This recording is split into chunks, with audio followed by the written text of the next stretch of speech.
Friends, ನಮಸ್ಕಾರ ರೀ. ಇವತ್ತಿನ ಈ ವಿಡಿಯೋದಲ್ಲಿ ಎಲ್ರಿಗೂ ತುಂಬ ಇಷ್ಟವಾಗುವಂಥ ಪಾನಿಪುರಿಯ ಪೂರಿಗಳನ್ನು ಮನೆಯಲ್ಲೇ ಹೇಗೆ ಮಾಡ್ಕೋದು ಅಂತ ಹೇಳಿ ನೋಡೋಣ. ತುಂಬ ಕ್ರಿಸ್ಪಿಯಾಗಿ ಹೊರಗಡೆ ಸಿಗೋ ಥರನೇ ಈ ಪಾನಿಪುರಿಯನ್ನು ಮನೆಯಲ್ಲಿ ಮಾಡ್ಕೊಳ್ಬೋದು. ತಡ ಮಾಡೋದು ಬೇಡ, ಹೇಗೆ ಮಾಡೋದು ಅಂತ ಹೇಳಿ ನೋಡೋಣ. ಅದಕ್ಕಿಂತ ಮುಂಚೆ ಚಾನಲ್ಗೆ ಯಾರು ಸಬ್ಸ್ಕ್ರೈಬ್ ಆಗಿಲ್ಲ ಸಬ್ಸ್ಕ್ರೈಬ್ ಆಗಿ. ನಾನಿಲ್ಲಿ ಒಂದು ಮಿಕ್ಸಿಂಗ್ ಬೌಲ್ಗೆ 1 ಬೌಲ್ನಷ್ಟು ರವೆಯನ್ನು ತೊಗೊಂಡಿದ್ದೀನಿ. ಸ್ವಲ್ಪ ದಪ್ಪವಾಗಿ ಬರುತ್ತಲ್ಲ, ಆ ರವೆಯನ್ನು ನಾನಿಲ್ಲಿ ತೊಗೊಂಡಿದ್ದೀನಿ. ಅದಕ್ಕೇ 1-2 ಚಮಚದಷ್ಟು ಮೈದಾ ಹಿಟ್ಟನ್ನು ತೊಗೊಂಡಿದ್ದೀನಿ. ಮೈದಾ ಹಿಟ್ಟು ಬದಲಾಗಿ ಗೋಧಿ ಹಿಟ್ಟನ್ನು ಸಹ ಹಾಕೊಂಡು ಮಾಡ್ಕೊಳ್ಬೋದು. ಇವಾಗ ಇದನ್ನು ಈ ರೀತಿ ಚೆನ್ನಾಗಿ ಕಲಿಸ್ಕೊಳ್ಳೋಣ. ಮೈದಾ ಹಿಟ್ಟು ಮತ್ತು ರವೆ ಎರಡೂ ಚೆನ್ನಾಗಿ ಮಿಕ್ಸ್ ಆಗಬೇಕು.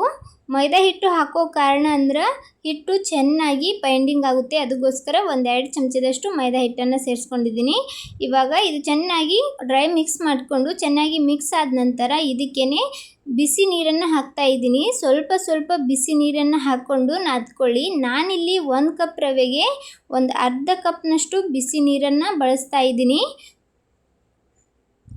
ಸ್ವಲ್ಪ ಚೆನ್ನಾಗಿ ನೀರನ್ನು ಕಾಯಿಸ್ಕೊಳ್ಳಿ. ಆ ನೀರನ್ನು ಹಾಕ್ಕೊಂಡು ಇದನ್ನು ಈ ಥರ ಒಮ್ಮೆ ಸ್ಪೂನಿಂದ ಮಿಕ್ಸ್ ಮಾಡ್ಕೊಳ್ಳೋಣ. ನೀರು ಬಿಸಿ ಇರುತ್ತಲ್ಲ, ಅದಕ್ಕೋಸ್ಕರ ಈ ಥರ ಚೆನ್ನಾಗಿ ಮಿಕ್ಸ್ ಮಾಡ್ಕೊಳ್ಳಿ.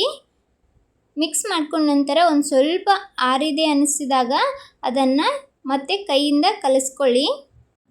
ಮುಟ್ಟುವಷ್ಟು ಬಿಸಿ ಇರಬೇಕು, ಆವಾಗಲೇ ಅದನ್ನು ಕಲಿಸ್ಕೊಳ್ಳಿ. ತುಂಬ ಬಿಸಿ ಇರುವಾಗ ಅದನ್ನು ಈ ಥರ ಮುಟ್ಲಕ್ಕೆ ಹೋಗಬೇಡಿ. ನಿಮಗೇನಾದರೂ ತುಂಬ ಉದುರಾಗಿ ಅನಿಸಿದರೆ ಮತ್ತೆ ಒಂದು ಸ್ವಲ್ಪ ನೀರನ್ನು ಆ್ಯಡ್ ಮಾಡ್ಕೊಳ್ಳಿ. ಬಿಸಿ ನೀರನ್ನೇ ಹಾಕ್ಕೊಳ್ಳಿ, ತಣ್ಣೀರನ್ನು ಹಾಕಕ್ಕೆ ಹೋಗಬೇಡಿ. ಒಮ್ಮೆ ಬಿಸಿ ನೀರನ್ನು ಹಾಕ್ಕೊಂಡ್ರೆ ಮತ್ತೆ ಬಿಸಿ ನೀರನ್ನೇ ಹಾಕಿ ನಾದ್ಕೊಳ್ಳಿ. ಸ್ವಲ್ಪ ಚೆನ್ನಾಗಿ ಇದನ್ನು 1-2 ನಿಮಿಷದವರೆಗೂ ನಾದ್ಕೋಬೇಕಾಗ್ತದೆ. ನಿಮಗೆ ತುಂಬ ಗಟ್ಟಿ ಅನಿಸಿದ್ರೆ ಸ್ವಲ್ಪ ಬಿಸಿ ನೀರನ್ನು ಹಾಕ್ಕೊಳ್ತಾ ನಾದ್ಕೊಳ್ಬೋದು.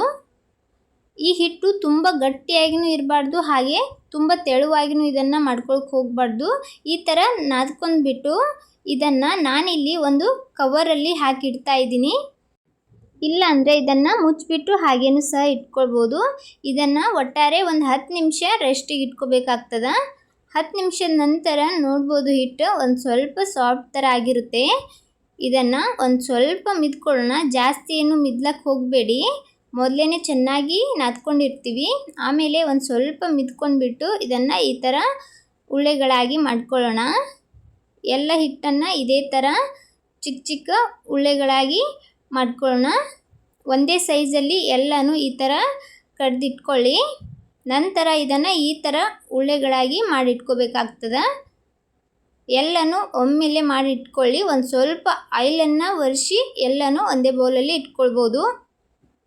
ನಂತರ ಒಂದೊಂದು ಉಳ್ಳೆಗಳನ್ನು ತಗೊಂಡು ಅದನ್ನು ತೀಡ್ಕೊಳ್ಳೋಣ. ಪಾನಿಪುರಿ ಯಾವ ಸೈಜಲ್ಲಿ ಇರುತ್ತೋ ಆ ಸೈಜಲ್ಲಿ ಅದನ್ನು ತೀಡ್ಕೊಳ್ಳಿ. ನಿಮಗೆ ಯಾವ ಸೈಜಲ್ಲಿ ಬೇಕಾಗುತ್ತೆ ಆ ಸೈಜಲ್ಲೂ ಕೂಡ ಇದನ್ನು ತೀಡ್ಕೊಳ್ಬೋದು. ಈ ಥರ ತೀಡೋಕ್ಕಾಗಲಿಲ್ಲ ಅಂದರೆ ಒಂದು ಚಪಾತಿ ಥರ ದೊಡ್ಡದಾಗಿ ತೀಡ್ಕೊಂಡು ಯಾವುದಾದ್ರೂ ಬೌಲ್ ಸಹಾಯದಿಂದ ಅದನ್ನು ಕಟ್ ಮಾಡಿಕೊಂಡು ಸಹ ಫ್ರೈ ಮಾಡ್ಕೊಳ್ಬೋದು.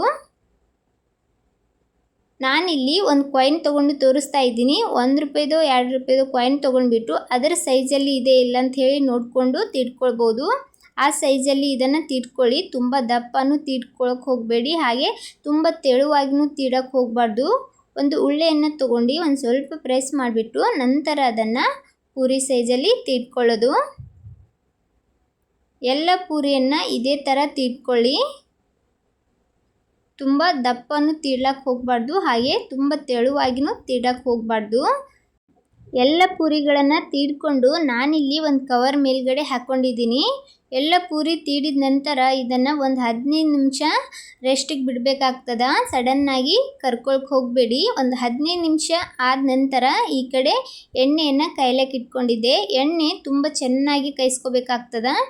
ಇವಾಗ ಚೆನ್ನಾಗಿ ಕಾಯ್ದಿರೋ ಎಣ್ಣೆಗೆ 1-2 ಬಿಟ್ಟು ನೋಡಿದ್ದೆ ನಾನು, ಎಣ್ಣೆ ಕಾಯ್ದಿದೆಯೋ ಇಲ್ಲ ಅಂಥೇಳಿ. ಈ ಥರ ಕಾಯ್ದ ಎಣ್ಣೆಗೆ ಒಂದೊಂದು ಪೂರಿಯನ್ನು ಹಾಕ್ಕೊಂಡು ಅದಕ್ಕೆ ಸ್ವಲ್ಪ ಪ್ರೆಸ್ ಮಾಡಿದ್ರೆ ಸಾಕು, ಚೆನ್ನಾಗಿ ಉಬ್ಬಿ ಬರುತ್ತೆ. ಈ ಥರ 2-3 ಹಾಕ್ಕೊಂಡು ಕರ್ಕೊಳ್ಬೋದು. ಎಣ್ಣೆ ಮಾತ್ರ ಮೊದಲಿಗೆ ಚೆನ್ನಾಗಿ ಕಾಯ್ದಿರಬೇಕು. ನಂತರ ಅದನ್ನು ಮೀಡಿಯಮ್ ಫ್ಲೇಮಲ್ಲಿ ಇಟ್ಕೊಂಡು ಪೂರಿಗಳನ್ನು ಹಾಕ್ಕೊಂಡು ಈ ಥರ ಚೆನ್ನಾಗಿ ಕಲರ್ ಬರೋವರೆಗೂ ಅದನ್ನು ಫ್ರೈ ಮಾಡ್ಕೊಳ್ಳಿ. ನೋಡ್ಬೋದು ಕಲರ್ ಕೂಡ ಎಷ್ಟು ಚೆನ್ನಾಗಿ ಬಂದಿದೆ ಅಂಥೇಳಿ. ಇವಾಗ ಇದು ಫ್ರೈ ಆಗಿದೆ. ಇದನ್ನು ತೆಗೆಯೋಣ. ನೋಡ್ಬೋದು ಕಲರ್ ಎಲ್ಲ ಎಷ್ಟು ಚೆನ್ನಾಗಿ ಬಂದಿದೆ, ಹಾಗೆ ಪೂರಿ ಕೂಡ ತುಂಬ ಕ್ರಿಸ್ಪಿಯಾಗಿ ನೀಟಾಗಿ ಬಂದಿತ್ತು. ಇವಾಗ ಇದನ್ನು ತೆಗೆದುಬಿಟ್ಟು ನಂತರ ಎಲ್ಲ ಪೂರಿಗಳನ್ನು ಅದೇ ಥರ ಫ್ರೈ ಮಾಡ್ಕೊಳ್ಳೋಣ. ನಿಧಾನವಾಗಿ ಒಂದೊಂದು ಪೂರಿಯನ್ನು ಹಾಕ್ಕೊಂಡು ಅದಕ್ಕೆ ಈ ಥರ ಚೆನ್ನಾಗಿ ಪ್ರೆಸ್ ಮಾಡ್ಕೊಳ್ಳಿ, ತಾನಾಗೆ ಪೂರಿ ಉಬ್ಬಿ ಬರುತ್ತೆ. ನೋಡಿ ಎಷ್ಟು ಚೆನ್ನಾಗಿ ಪೂರಿ ಉಬ್ತಾ ಇದೆ ಅಂಥೇಳಿ. ಎರಡು ಬದಿಯಲ್ಲೂ ತುಂಬ ಚೆನ್ನಾಗಿ ಪೂರಿ ರೆಡಿಯಾಗಿತ್ತು. ಮನೆಯಲ್ಲೇ ಈ ಥರ ನಾವು ಆರಾಮಾಗಿ ಒಂದಿಷ್ಟು ಪೂರಿಗಳನ್ನು ಮಾಡಿಟ್ಕೋಬೋದು. ಈ ಥರ ಕಲರ್ ಬರೋವರೆಗೂ ಎಲ್ಲ ಪೂರಿಯನ್ನು ಕರ್ಕೊಂಡು ತೆಗೆಯೋಣ. ಸ್ವಲ್ಪ ಕ್ರಿಸ್ಪಿ ಆಗೋವರೆಗೂ ಅದನ್ನು ಎಣ್ಣೆಯಲ್ಲೇ ಕರ್ಕೊಳ್ಳಿ. ಮೀಡಿಯಮ್ ಫ್ಲೇಮಲ್ಲಿ ಇಟ್ಕೊಂಡು ಕರೆದ್ರೆ ತುಂಬ ಕ್ರಿಸ್ಪಿಯಾಗಿ ಬರುತ್ತೆ ಪೂರಿ. ನಾನಿಲ್ಲಿ ಒಂದು ಬೌಲಲ್ಲಿ ಬಿಸಿ ಬಿಸಿಯಾದ ಪೂರಿಗಳನ್ನು ಹಾಕ್ಕೊಂಡಿದ್ದೀನಿ. ನೋಡ್ಬೋದು ಎಷ್ಟು ಚೆನ್ನಾಗಿ ಪೂರಿ ರೆಡಿಯಾಗಿದೆ ಅಂಥೇಳಿ. ಹೊರಗಡೆ ಪದೇ ಪದೇ ಕರೆದಿರೋ ಎಣ್ಣೆಯಲ್ಲೇ ಕರೆದಿರೋಂಥ ಪೂರಿಗಳಿರುತ್ತೆ. ಅದನ್ನು ತಿನ್ನೋ ಬದಲಾಗಿ ಮನೆಯಲ್ಲೇ ನಾವು ಆರಾಮಾಗಿ ಒಂದಿಷ್ಟು ಪೂರಿಗಳನ್ನು ಮಾಡಿಟ್ಕೋಬೋದು. ನೋಡಿ ಎಷ್ಟು ಕ್ರಿಸ್ಪಿಯಾಗಿ ಪೂರಿ ಬಂದಿದೆ ಅಂತ ಹೇಳಿಬಿಟ್ಟು. ನಾನಿಲ್ಲಿ ಒಂದು ಪೂರಿನ ನಿಮಗೆ ಒಡೆದು ತೋರಿಸ್ತಾ ಇದ್ದೀನಿ. ತುಂಬ ಕ್ರಿಸ್ಪಿಯಾಗಿ ಪೂರಿ ರೆಡಿಯಾಗಿತ್ತು. ಕೆಳಗಡೆನೂ ನೋಡ್ಬೋದು ನನ್ನ ಕೈ ಸಹ ಕಾಣ್ತಾ ಇದೆ, ಅಷ್ಟು ತೆಳುವಾಗಿ ಎರಡೂ ಕಡೆ ಚೆನ್ನಾಗಿ ಬಂದಿದೆ.